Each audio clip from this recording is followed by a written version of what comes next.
Hello everyone, welcome to my channel. I hope everyone is having a wonderful day. The studio lights gleamed like a constellation trapped indoors, reflecting off the polished floor of the chase.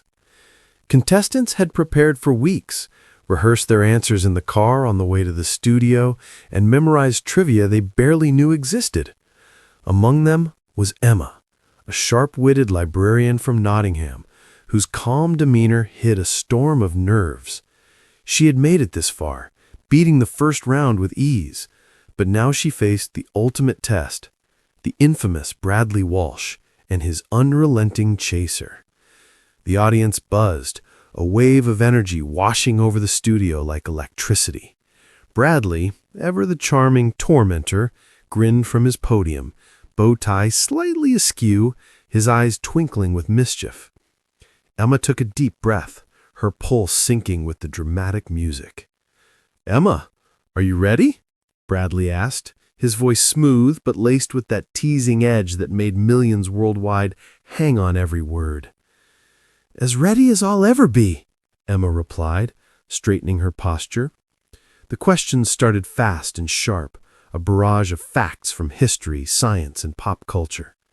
Emma darted through them like a gazelle, hitting the buzzer with precision. The chaser was closing in, his presence a looming shadow of dread. Bradley's grin widened. He thrived in this moment, watching the tension coil and snap. Then, mid-chase, everything changed. Emma's mind went blank. She stared at the final question on the board, an obscure literary query she had never encountered. Her pulse thundered in her ears. The audience leaned forward, sensing the suspense. And in that instant of chaos, Emma did something no contestant had dared. She spoke directly to Bradley.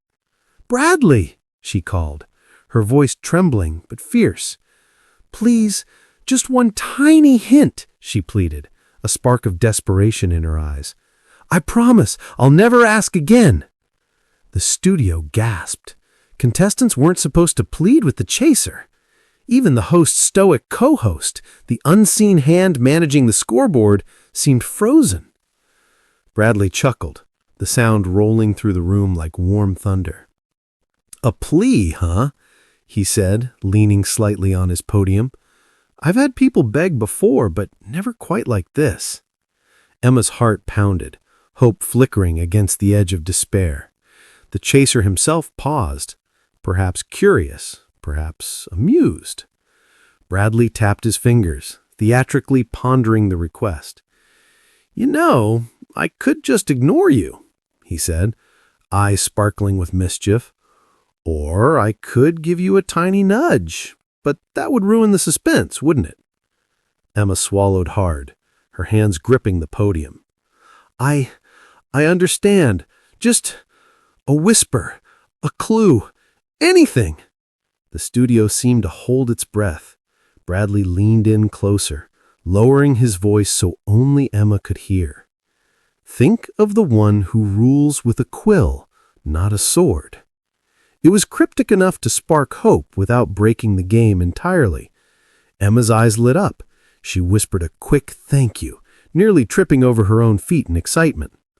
The buzzer sounded, and Emma answered correctly, a triumphant smile breaking across her face.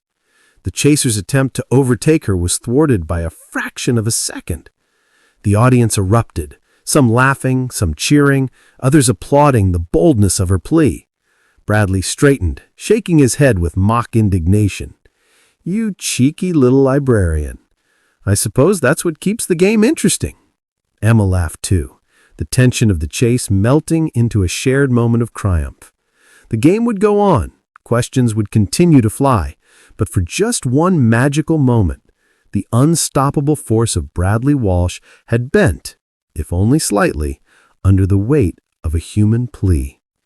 And in the memory of that studio, Emma's audacious cry would echo long after the lights dimmed, a reminder that sometimes bravery isn't just about knowing the answers. It's about daring to ask.